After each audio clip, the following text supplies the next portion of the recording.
Bangla link Bangla পথে।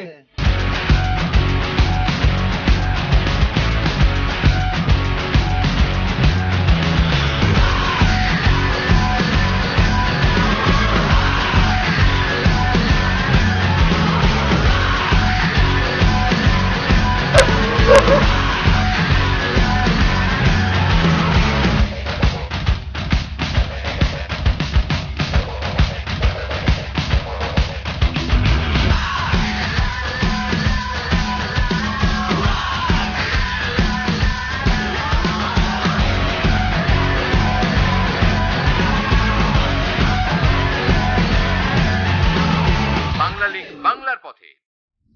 Bangla link বাংলার পথের বন্ধুরা কেমন আছেন? শুরু করছি আজকের ব্র্যান্ড নিউ এপিসোড। আপনারা জানেন আমরা এখন সাতক্ষীরায়। শুরুতেই জেনে নিন গত পর্বের কুইজ এবং তার বিজয়ীর নাম। গত পর্বের কুইজ ছিল বাংলাদেশের জাতীয় পশুর নাম কি? সঠিক উত্তর বাঘ। সঠিক এসএমএস এসেছে 2173টি। আর এদের মধ্যে থেকে ভাগ্যবান বিজয়ী হয়েছেন গাইবান্ধার ধারাইকান্দি গ্রামের ইসমাত জাহান। কংগ্রাচুলেশনস। আপনি চলে যান কক্সবাজারের হোটেল প্রাসাদ প্যারাডাইসে প্রিয়জনকে নিয়ে দুদিন দুরাত আয়েশ করে আসুন, ঠিক আছে?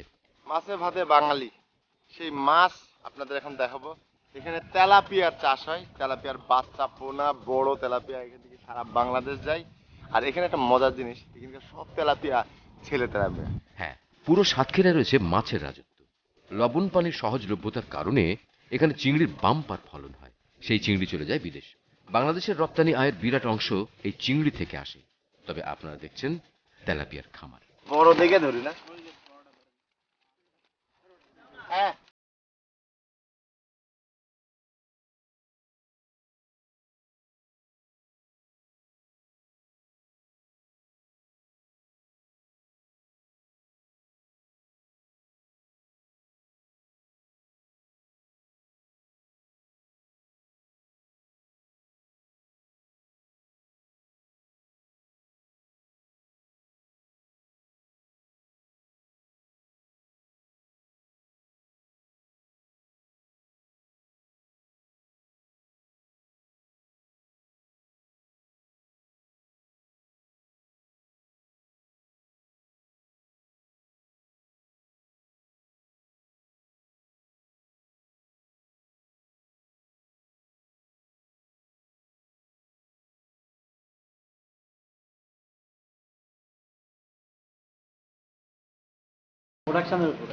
দেখছেন মাছ কি? এটা শোনা, এগুলো মাছ না। বাংলা লিংক। হ্যাঁ বন্ধুরা, গত পর্বে আমরা ঘুরে এসেছি সুন্দরবন। সুন্দরবন বিষয়ে আপনাদের অনেক এসএমএস পেয়েছি।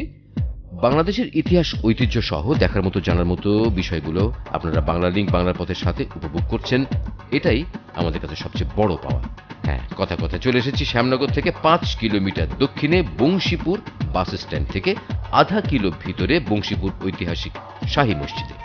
এটি একটি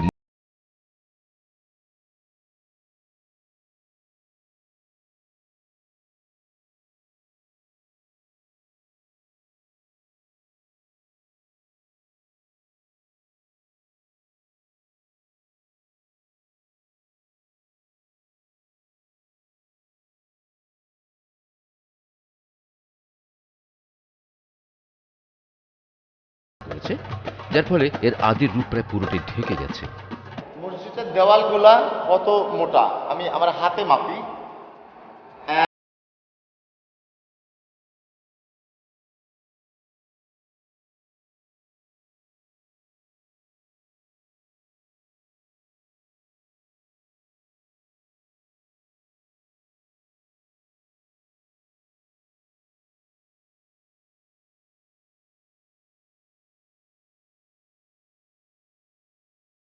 সেনানিবাস।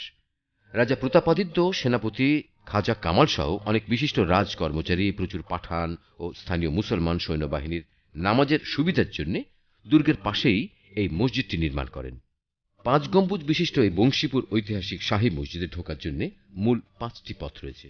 চলুন মসজিদের ছাদ থেকে ঘুরে আসি। এর স্থাপত্য শৈলীতে পাঠান যুগের বৈশিষ্ট্য রয়েছে।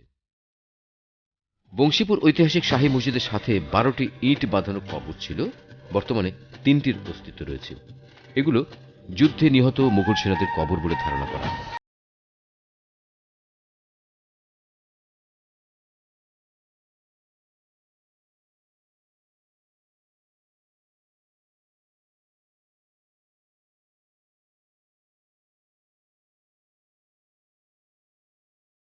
লিঙ্ক।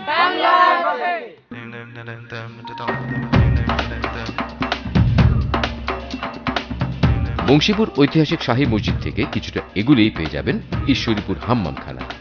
এটি রাজা প্রতাপাদিত্যের রাষ্ট্রীয় অতিথিশালার অংশবিশেষ।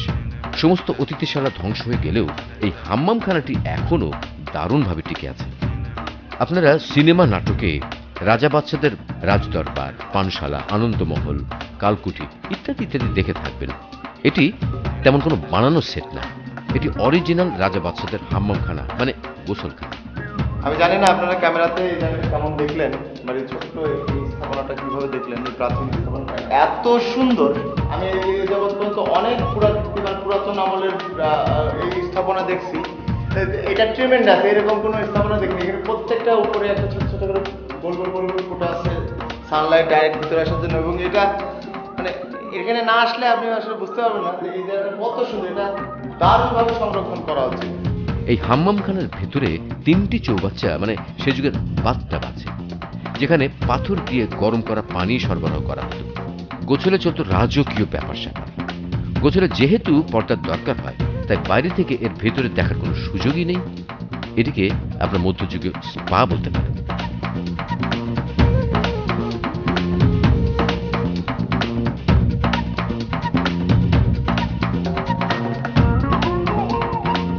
অযত্ন অবহেলায় পড়ে থাকা এই হাম্মামখানাটি দেখতে আসে অনেক মানুষ। আপনারা যারা একটু আয়সী, তারা এই গোসলখানার ডিজাইনটা দেখে যেতে পারেন। বাংলা লিঙ্ক। সাতক্ষীরা শ্যামনগরের বংশীপুর ঐতিহাসিক শাহী মসজিদ ও হাম্মামখানা থেকে কিছু দূর সামনে এগুলি পেয়ে যাবেন ভারত উপমহাদেশের শক্তি সাধনার 51 পীঠস্থানের অন্যতম একটি যশোরেশ্বরী মন্দির, বর্তমানে যা প্রায় ধ্বংসস্তূপে পরিণত হতে চলেছে। চলুন মন্দিরটা আপনাদেরকে একটু ঘুরে দেখাই।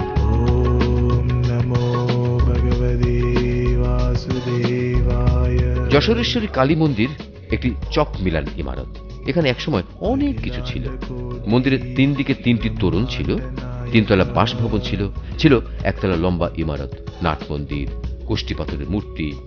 রাজা প্রতাপাদিত্য রাজধানী তৈরির সময় জঙ্গল পরিষ্কার করতে গিয়ে ভাঙাচোরা মন্দির সহ মূর্তি পেয়েছিলেন। পরবর্তীতে প্রতাপাদিত্য নতুন করে এই বিশাল মন্দিরটি পুনরায় নির্মাণ করেন। যশোরেশ্বরী মন্দিরের পাশে ছিল ত্রিকোণ চণ্ড ভৈরব মন্দির। সম্ভবত এটি বাংলাদেশের একমাত্র 3 কোণা মন্দির। শুধু তাই না, মন্দিরের পাশে একটি 3 কোণা পুকুরও আছে।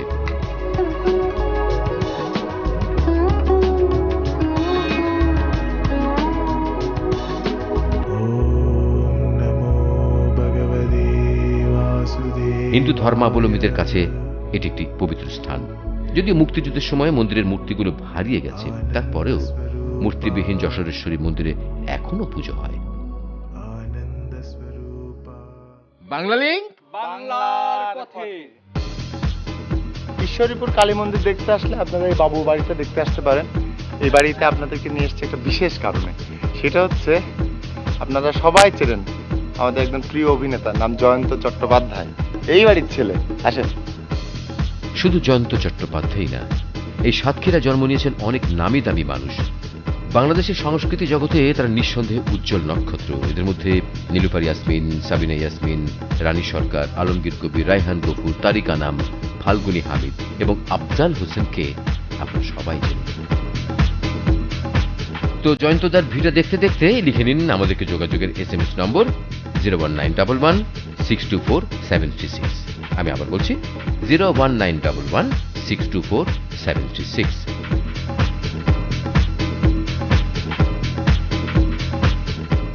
তো অনুষ্ঠান সম্পর্কে আপনাদের ভালো মন্দ জানিয়ে আমাদেরকে SMS করুন। আর আমরা নেই ছোট্ট একটা বিরতি। বাংলা লিঙ্ক, বাংলার পথে।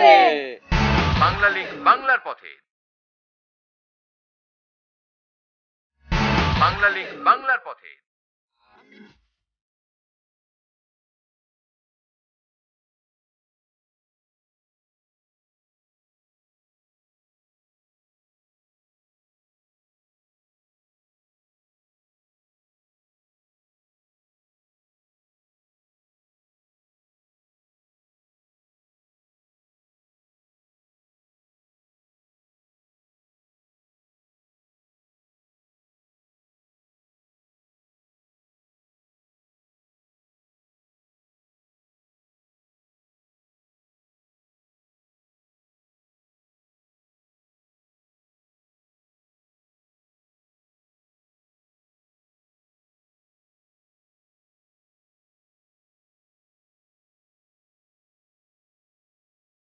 নদীটার নাম মালঞ্চ। আর এখানে এটা হচ্ছে জেলেপাড়া। এই জেলেপাড়ায় আমাদের সামনে অনেকেই বসে আছেন যাদের সঙ্গে আমরা একটু কথা বলবো। তারা সবাই বিধবা, কারণ তাদের স্বামীকে বাঘে খেয়ে ফেলছে। আপনার নাম কি? আমার নাম তো দাসী। আপনার স্বামী কে কি বাঘে খাইছে? হ্যাঁ, কবে খাইছে? তা খেলিস। অনেক আগে। আপনার নাম কি? গান্ধারি আপনার স্বামীকে কি বাঘে খাইছে? বাড়িতে পাওয়া যায়নি লাশ। তাকে লাশই পাওয়া যায়নি। আপনার ওই জঙ্গলে বাঘে খেয়েছে। লাশ পাওয়া গেছে? পাইলাম তা কিছু ছিল না। আচ্ছা, আপনার? আমার নাম খুকুমণি। ওই স্বামী বাঘে খেয়ে। লাশ পাওয়া গেছে? না, শুধু বাঘ না, এখানে কুমিরেরও উপদ্রব আছে। আপনার নাম কি? মাছের। মাসুদ, আপনাকে কুমিরে ধরছিল কবে? হ্যাঁ, এই 2-3 বছর আগে। তবে কি করতে গেছিলেন? ওই নদীতে মাছ ধরতে। আপনি মাছও ধরেন? আপনাকে কুমিরে ধরে কি করছিল? কুমুদি দিদি ওইবার টাইনি মাটির তলায় চলে গেল পানিতে গেলি এই পায়ে এইভাবে ধরতে এলে মানে দুই ঘা করে। এবার আমি এই হাতে এইবার ঠেলে দিয়েছি, গিলিও চলে গেলে আমি পানি ভাগ করে ওই পাতে উঠিলি। এই পাতাতে আমার মামারা গিয়ে আমার তুলে নিয়েছে। ওই পাতাতে ওই বনের ওই কেওড়া গাছ তলে। মানে এই নদীতে কুমির আছে? নাই কেউ আপনার কোথায় কামড় দিছিল? আমার এই পায়ে দিয়েছিল, এই পায়ে দিয়েছিল। আর মাজার ওখানে দিছিল? হ্যাঁ। আপনি কি একটা কামড়ের দাগ আমাদেরকে দেখাতে পারবেন? পায়ের একটা দাগ? দেখা দেখা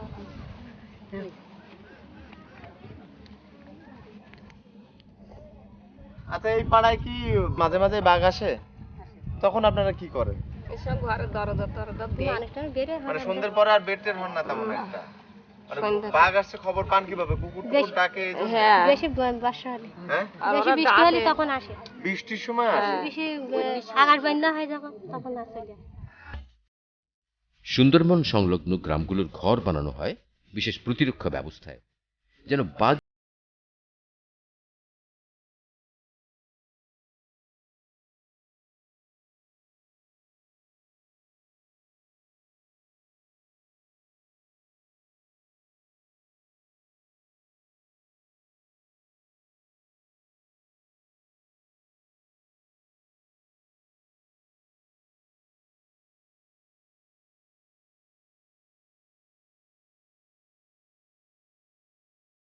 ডিফারেন্স হচ্ছে এখানে কেউ কেউ আছেন যারা বাঘের মুখ থেকে মানুষকে টেনে নিয়ে আসছে। আপনি আপনাদের মধ্যে কে কে বাঘের মুখ থেকে মানুষ টেনে নিয়ে আসছে? আপনারটা একটু ঘটনাটা বলেন তো, কি হয়েছিল? আমার ওই সন্ধ্যের পরে জাল তুলতেছি, এখন একজন নাকি ওই নিচেই গেছে আর দুজন নৌকায়। বাঘ যখন আইসে ওর পরে লাফ দিয়ে পুড়িয়েছে, তখন গলিতে যে লোক ছিল সে লোকটা কাটিয়ে গেছে, আর আমি একা বাড়িয়ে বুটে দিয়ে পানিতে বাড়িয়ে তার শাড়ি নিয়ে আসি। সামনাসামনি বাঘ দেখতে কেমন লাগে? কিরকম মনে হয়? মানে বিশাল দৃশ্য আর কি। মানে সে মুখ কেমন করে? মাথাটা এইরকম বড়, যখন ও শিকারি করে না তখন বিশাল, মানে গায়ের লোমটোম সব ফুলায় ফেলে? হ্যাঁ সব ফোলায়, মানে ওর গায়ের জোর তো বলার মতো না। ওরে বিশাল জোর। 18 লোকের পর। অসাধারণ দেখতে দেখলি, মানে বাঘ দেখতে খুব সুন্দর। খুবই সুন্দর, হ্যাঁ, খুবই সুন্দর। আর গার কালার রংটাই অসাধারণ। পিছন দিক থেকে দেখা যায় একটা কুকুর, আর সামনের দিক থেকে বিশাল বড়। অনেক বড়। ফাইন দৃশ্য, গোল গঠন, হেভি দেখ। থ্যাংক ইউ, অনেক ধন্যবাদ। বাংলা লিংক।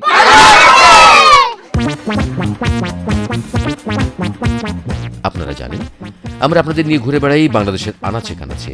এই ঘোরাঘুরিতে চোখে পড়ে এমন অনেক কিছু যা আমরা আগে কখনো দেখিনি, এমনকি চিন্তাও করিনি।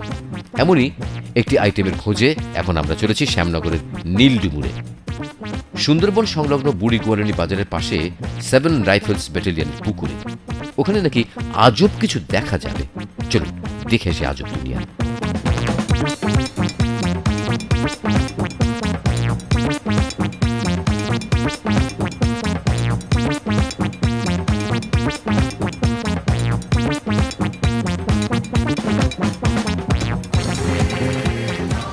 মানুষের বাচ্চাদেরকে ফিডার তো খেতে দেখছেনই, তাছাড়া বাছুর, ছাগলের বাচ্চা, অনেক কিছুকে ফিডার খেতে দেখছেন।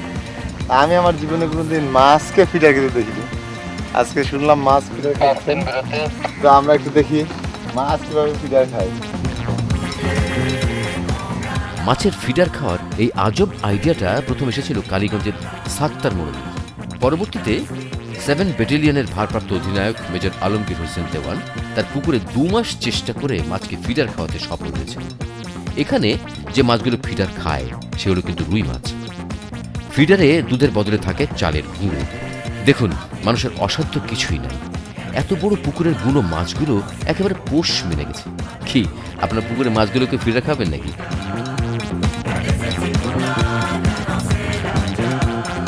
কলিকালে আর কত কিছু দেখবো, মাছেও ফিডার খায়। বাংলা লিংক বাংলার পথে। পুরো সাতক্ষীরা জুড়ে রয়েছে চিংড়ি মাছের ঘের। এই ঘেরের সাথে সম্পৃক্ত রয়েছে অনেক মানুষ, অনেক কিছু। তেমনি একটি প্রজেক্ট দেখুন। বন্ধুরা, আপনার ধান ক্ষেত, পাট ক্ষেত, বহুত রকমের ক্ষেত দেখছেন, কিন্তু কোনো কোনো পানির ক্ষেত দেখছেন? পানিরও ক্ষেত হয়। এই যে দেখেন, এইগুলা সব পানির ক্ষেত। এখানে পানি চাষ হয়। কিভাবে হয় এবার দেখেন। এই যে দেখছেন, এরকম মাঠেই নোনা পানি থেকে লবণ তৈরি হয়। তবে এখানে লবণ বানানোর আগেই 100 পিভিটি হলেই নোনা পানি বিক্রি হয়ে চলে যায় বিভিন্ন বাগদার নার্সিং পয়েন্টে। এরকম পানির ক্ষেত সাতক্ষীরা অনেক আছে। এটিকে বৈজ্ঞানিকভাবে ব্রায়ান অর্ডার বলা হয়। আচ্ছা দাদা, কিভাবে কি করেন একটু বলেন তো। প্রথম আমরা এখানে এই পানিটা নদী থেকে আনি, লবণ পানি? লবণ পানি নদী থেকে আনি, মানে ওইখান থেকে খাল আছে, খালের মধ্যে ওইখানে পাশের খালটা দিয়ে? ওই পাশের খালটা দিয়ে মেশিন দিয়ে ওইখান থেকে পানি তুলছে, ওপরে একের বেডে তুলে দেয়। হ্যাঁ। তো ওখান থেকে আমাদের 7টা বেড আছে। হ্যাঁ। এই একদিন পর পর একের পর এক পানি আনার পরে ওখান থেকে আস্তে আস্তে মিষ্টি পানিটা উড়ে যায়, আস্তে আস্তে লবণ পানিটা আস্তে আস্তে আসে। আসার পরপরই আমাদের এখানে 7 পেজে লাস্ট বেডে এসে এখানে পানিটা পিভিটি, ওই পানিটা তুলে নিয়ে আমরা মানে পলিথিনের উপরে রেখে দিই। তো ওইখান থেকে স্টক করে গাড়ি আসার পরে আমরা ওই পানিটা মানে সাপ্লাই করি। ওই পানিটা নিয়ে বাগদার বাচ্চা, ষাটি বাচ্চা, ওরা এই পানিটা নিয়ে চিংড়ি ঘেরে দেয়। 1 কেজি লবণ পানির দাম কত? 1 কেজি লবণ পানির দাম আমাদের এখানে 100 পিউটি মানে 1 টাকা। 1 টাকা। আর যদি 1 কেজি পানিতে লবণ হয় কতখানি যদি লবণ বানান? 1 কেজি পানিতে লবণ যদি বানানো হয় তা 100 গ্রাম। তার মানে আপনাদের এটা পানির ক্ষেত। এটা পানির খেত। ওকে জি, থ্যাংক ইউ। বাংলা লিংক বাংলার পথে। সাতক্ষীরা একটি পুরাতন জনপদ। এই জেলায় রয়েছে অনেক জমিদার বাড়ি। আপনারা এখন এসেছেন শ্যামপুর থেকে 1 কিলোমিটার দূরে নবেকি যাওয়ার পথে নকিপুরের হরিচরণ জমিদার বাড়িতে। 1860 সালে বাবু হরিচরণ রায় বাহাদুর এই জমিদারি প্রতিষ্ঠা করেন। এই যে 3 তলা ভাঙাচোরা ভবনটি দেখছেন, এটিতে ছিল 41টি ঘর। জমিদারের পদচারণায় দপদপ করত চারিদিক। সেসব এখন ইতিহাস হয়ে গেছে। এই জমিদারির একটি অলৌকিক কাহিনী রয়েছে। জমিদার হরিচরণের মা নিস্তারিণী প্রায়ই স্বপ্নে গুপ্তধন মানে টাকা পেতেন, বস্তা বস্তা টাকা। সেই টাকা দিয়ে হরিচরণ কিনেছিলেন 14টি চৌহদ্দি। এক চৌহদ্দি সমান 2 থেকে 2,500 বিঘা জমি। সূর্যাস্ত আইনে এসব জমি কেনা হতো। আইনটা হলো, নিলামে ওঠা চৌহদ্দির টাকা সূর্যাস্তের আগে যে পরিশোধ করতে পারত, চৌহদ্দি তারই হয়ে যেত। প্রজাদের উৎপাদিত ধান রাখার জন্য জমিদার বাড়ির সামনে ছিল 400টি গোলা। হরিচরণ জমিদার এতটাই ধনী হয়েছিলেন যে তিনি তার মাকে ঘুমাতে মানা করতেন, যেন তিনি আর স্বপ্ন না দেখেন। 1947-এ দেশ বিভাগের সময় জমিদার সব ফেলে কলকাতা চলে যান। এবার চিন্তা করুন কি অবস্থা। হ্যাঁ, এবং জেনে নিন আজকের কুইজ। প্রশ্নটি হলো, সাতক্ষীরা জেলা কোন বিভাগের মধ্যে অবস্থিত? এ বরিশাল, বি খুলনা, সি ঢাকা। আপনার মোবাইল মেসেজ অপশনে গিয়ে সঠিক উত্তরটি লিখুন। লিখুন বিবিপি স্পেস এ অথবা বি অথবা সি এবং পাঠিয়ে দিন 6969 নম্বরে। সঠিক উত্তরদাতাদের মধ্যে একজন বিজয়ী সঙ্গী সহ কক্সবাজারের বিলাসবহুল হোটেল প্রাসাদ প্যারাডাইসে 2 দিন 2 রাত কাটানোর সুযোগ পাবেন। তো সিম্পল প্রশ্নটি জেনে নিন আরেকবার। বলতে হবে, সাতক্ষীরা জেলা কোন বিভাগের মধ্যে অবস্থিত? এটা ছিল জমিদারের হাওয়াখানা, অনেকে বলে জলসা ঘর। বাংলা লিংক সাতক্ষীরার বিভিন্ন অঞ্চল ঘুরে ঘুরে আমরা একটা জিনিস দেখেছি যে এক মোটরসাইকেলে 1 2 3 4 5 6 জন পর্যন্ত চড়ে। কিভাবে চড়ে আমরা আজকে দেখবো। এখানে মোটরসাইকেল আবার ভাড়া খাটে। আপনার নাম কি? আপনি কি ভাড়া খাটান মোটরসাইকেল? আচ্ছা ঠিক আছে, শুরু করেন। আপনি কয়জন নেবেন আজকে মোটরসাইকেল? 6 জন। এই 1 2 3 4 5 6 এই 6 জন এই এক মোটরসাইকেলে চড়তে পারবে? খুব ভালো করে দেখেন, মায়ের দোয়া মোটরসাইকেল। এই মোটরসাইকেলে 6 জন চড়বে আজকে, আপনারা দেখবেন। রেডি? এটা কিন্তু অনেক দূর যাবে। এটা চড়ে খালি ঘুরবে না, এটা চড়ে চলে যাবে যে যার বাড়ি। ওকে, রেডি?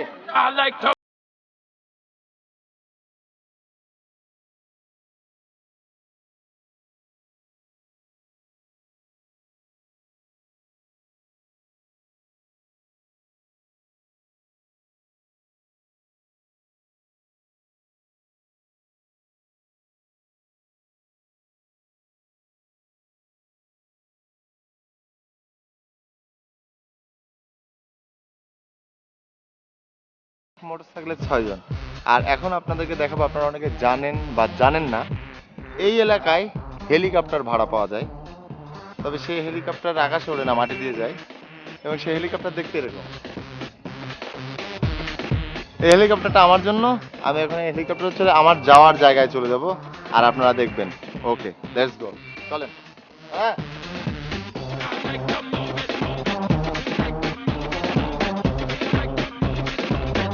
তো হেলিকপ্টারে চড়েই শেষ হয়ে গেল আজকের বাংলা লিঙ্ক বাংলার পথে। দেখা হবে আগামী পর্বে সাতক্ষীরার দারুণ দারুণ স্পটে। দেখার আমন্ত্রণ রইল। ভালো থাকবেন, টাটা। বাংলা লিঙ্ক।